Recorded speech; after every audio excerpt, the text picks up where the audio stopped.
Hi, it's Melanie. I'm going to talk today about struggling on the holidays as someone who is not religious in any way. I'm actually anti-theist, and to not have any families who celebrate in the holidays with.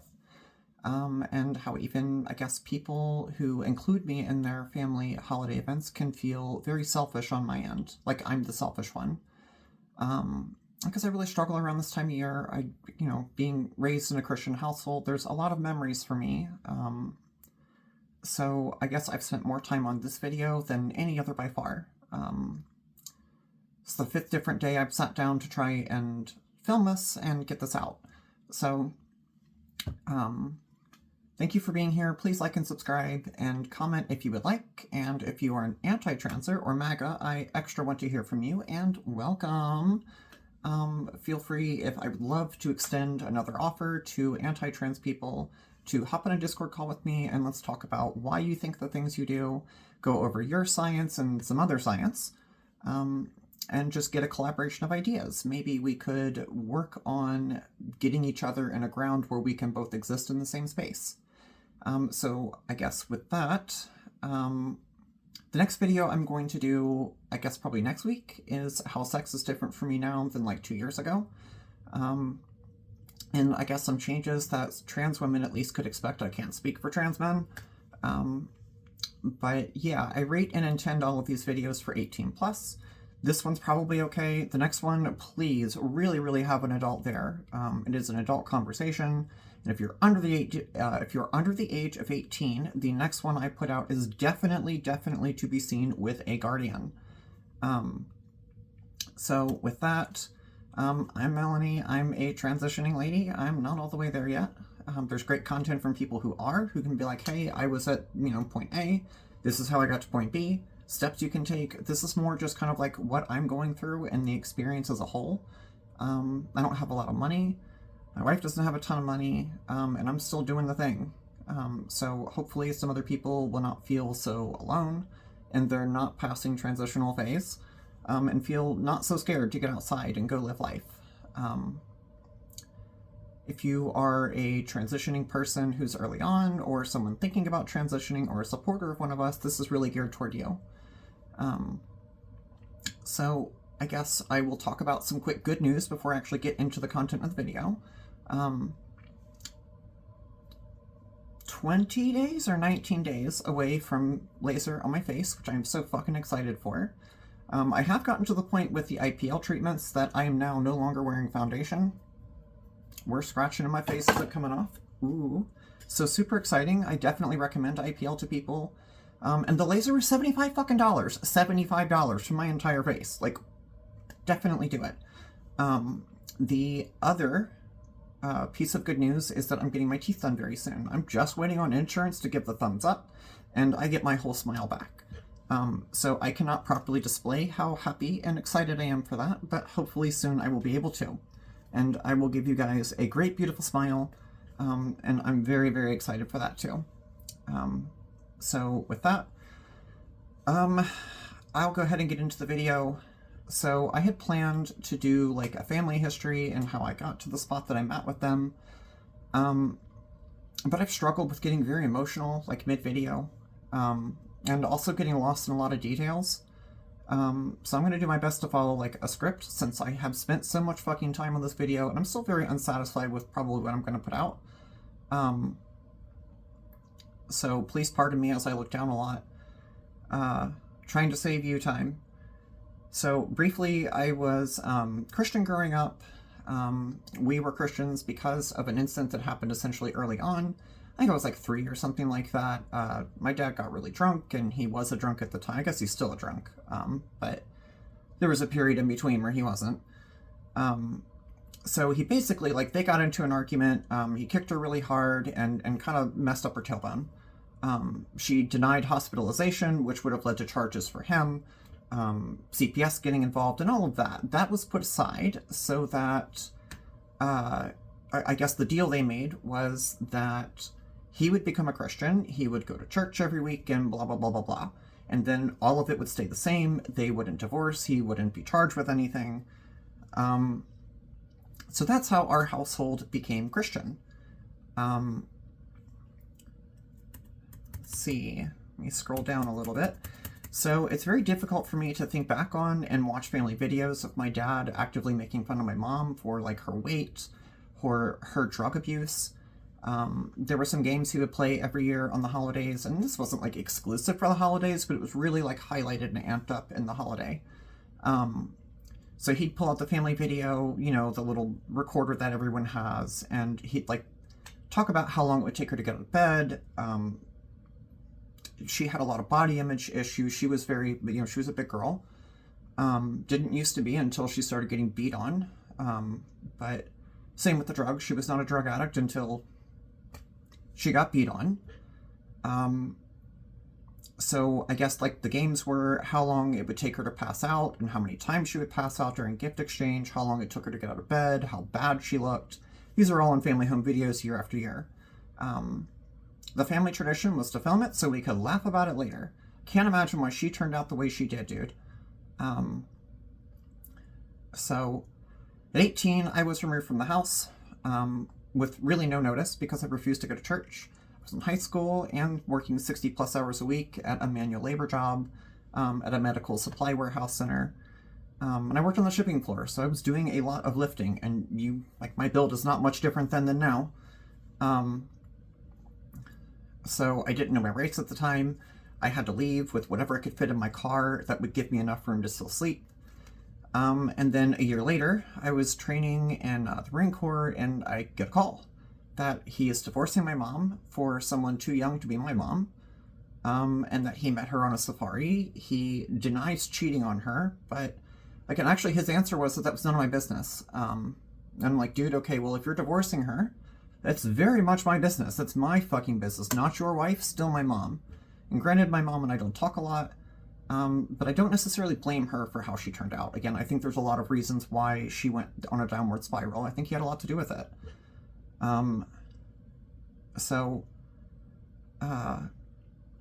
As well as getting that news, new wife was not Christian, didn't require him to be, so he wasn't. And the thing that I got kicked out for a year earlier now was not a problem. So it was very much like one of those what the fuck moments. Like, okay, dude, if the whole thing was fake, why did I get kicked out? Why? What was all that for? So this is a lot of the holidays, for me, anyway. I remember the last thing he said to me. He screamed that I wasn't worth having feelings for, good or bad.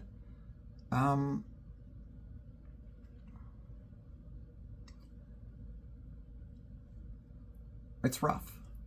I know how my family feels about me. Like, my wife's dad passed away tragically when she was like 12 or something.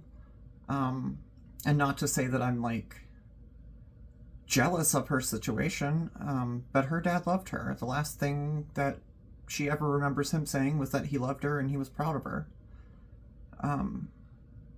So it's like, it's hard. I wish I had that. Not that I wish my dad wasn't here, but I wish he loved me. I wish I felt wanted. I see families doing holiday stuff, shopping and traveling with one another, engaging in traditions, and it's such an ostracizing feeling. I'm very jealous of those families, of those kids who are accepted. I think the most prevalent question I ask myself this time of year is, what is wrong with me? Like, what is wrong with me as a person? Why was I not wanted?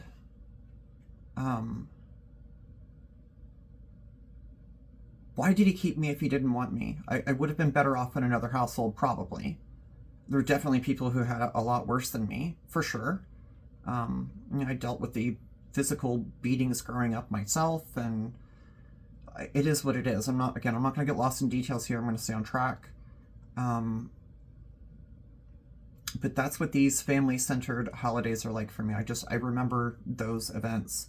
Going to a Reds game with one of my dad's clients and being told to tell everyone I fell down the stairs and that's why my legs were bruised. Like, that's the kind of family memories I have. Knowing that I'm not accepted, wanted, or loved. And it's very difficult this time of year, especially like seeing, again, other families that are happy and functional that do care about each other. I can't describe in a way that's meaningful the feeling of not being wanted by your own family, of being abandoned and thrown to the wolves with whatever can fit in your car, and that being your bed at 18. Like, I can't, over something that he didn't even believe. And the truth is that I didn't do anything to him. I fucked up as a kid. I did dumb shit. Of course I did. We all did, including him. But he was an asshole all on his own. He never wanted me. He never wanted my mom. Things happened. He used Christianity as a shield and a sword to live as an undisputed ruler in his own home. This is what holidays mean to me. I cry a lot this time of year. It's upsetting. I wish I had a family that wanted me. It's had a heavy contribution on my lack of self-worth.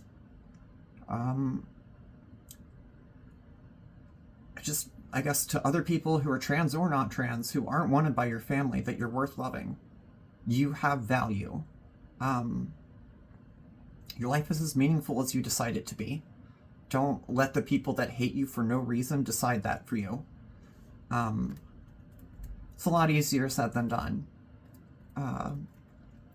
This time of year, I make sure I do things every single day to take care of myself that will help me feel better. Show myself love. If it's a daily shower, even something so simple like that. Just taking care of my own body. In depression, it can be very easy to, and when we're sad, it's easy to forego some of those things and not care about them. So for me, that's a big part of it. Eating foods I enjoy. I had some curry what was it, a week or two ago? I love curry. Indian food is one of my very, very favorites. That and Creole food. I will just absolutely go crazy for it. So it was really nice. I got to make a coconut curry, mango coconut curry, and with chicken. It was really, really good. My wife's sister wanted it. She used to love it when I would make curry years ago. So it was very nice to do something nice for somebody else. And that's another thing that I'll try and do, is acknowledge what other people would be happy by and be the person that I wish my family was. Be the change. And I guess for me, the other thing that's super helpful is engaging in content I know is going to make me laugh. I've watched some Monty Python this week. I guess I'm not going to go through all the things I watch that I find funny, but things that are going to uplift me and make me feel good. I'm stating to my wife I'm upset, telling her that hey, I'm going through this thing, and I need support. And she's the first one to give me a hug, which goes such a long way, and as well as just acknowledging that I'm feeling some kind of way. Reaching out for that help is saying that not only is there something wrong, but I want to feel better, and actively taking steps to do that. I cannot stress the importance of that enough. So even families who include me in their holidays hasn't really been helpful. For me, it serves as a reminder of what I don't have, and it kind of hurts. I can't help but feel alone in these groups of people. I feel very selfish being upset and not happy on their holiday. I feel like I'm ruining it. I feel super, super selfish in those spaces because I know I'm going to be upset. I know that these aren't my traditions that were built over decades. These are someone else's. And I hate that I can't not think about these memories in those moments. It comes off as very ungrateful. And all I can say to those people who have been in those situations, it's not personal. It's something inside us. No amount of being present at someone's event is going to change the fact that I'm not welcome at my own.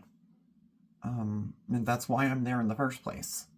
So it feels very selfish. I'm definitely going to get upset, and these people who care are going to show that.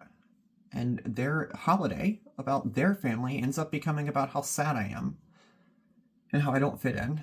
And that's not what they're getting together for. It's never been a part of their family tradition. Melanie had nothing to fucking do with it. And it can be very, I don't want to be that person to them.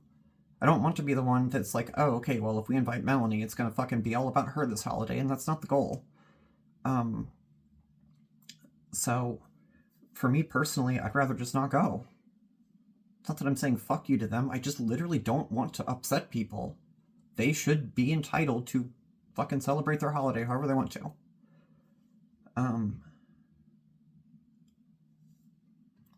One day I hope to fix this and be able to meet those people halfway. I am around them. They do exist to me right now. I just can't get myself in a space where that feels good.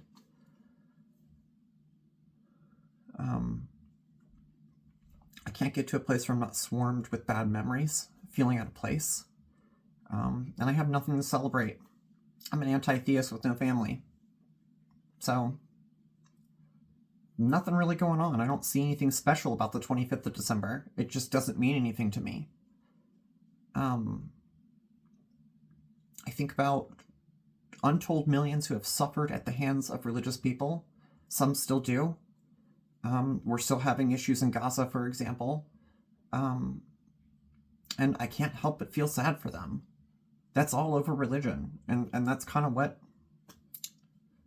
I don't know, it's hard to not think about them. There are some trans people and non-trans people and all kinds of people from different walks of life who struggle with this very same thing every year, who get pushed aside because they don't believe what their family does, who are seen as less than and not worthy. And the best cure I have found for myself is just doing nice things for people I care about, including myself. Showing I appreciate their efforts and their acceptance, taking care of myself and showing love to me directly. And for me, that feels like directly confronting these negative feelings that have plagued me for so long. I'm doing something about it to change the narrative and change reality for me. I decide that. That's for me to do. I have that power. And I wish this was a less emotionally heavy, video. Again, I'm not really happy with how this turned out. But I felt determined after so many times of trying and failing to lock in and get it done and say what I have to say. I am pretty open about this being kind of like reflection for me, to be able to look back and challenge myself and say, what did I go through this week? And try and deal with it. And hopefully next year I'll look back at this video and be improved. That's the goal.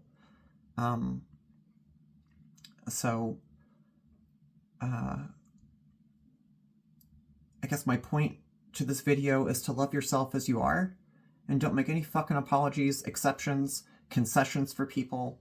I'm not hurting anyone.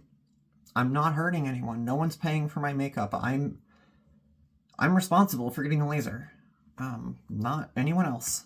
No one. And because I'm not hurting anyone, I feel completely obligated to make not a single fucking exception for myself. And if people are not going to be a supporter in that way, it may be good to consider being around some other people. Support is everything as far as being, in my journey anyways, being trans. And the idea of my transition personally is to live true to myself in a way that is honest to me, and true to my own self, and to be happy the way that I feel I should be. I don't feel less than for being trans. Other people might, but suck it, I guess. I don't know. The next video, again, I plan to talk about, I guess, how sex is different for me, versus 2 years ago. So please like and subscribe. Stick around for that one. Hopefully it will be out in 7 days or so. Like, subscribe, leave a comment, and hopefully I will see you again next week. Love you all. Thank you for being here. Hopefully next video will not be so sad. And I will catch you next time. Love you all. Thank you.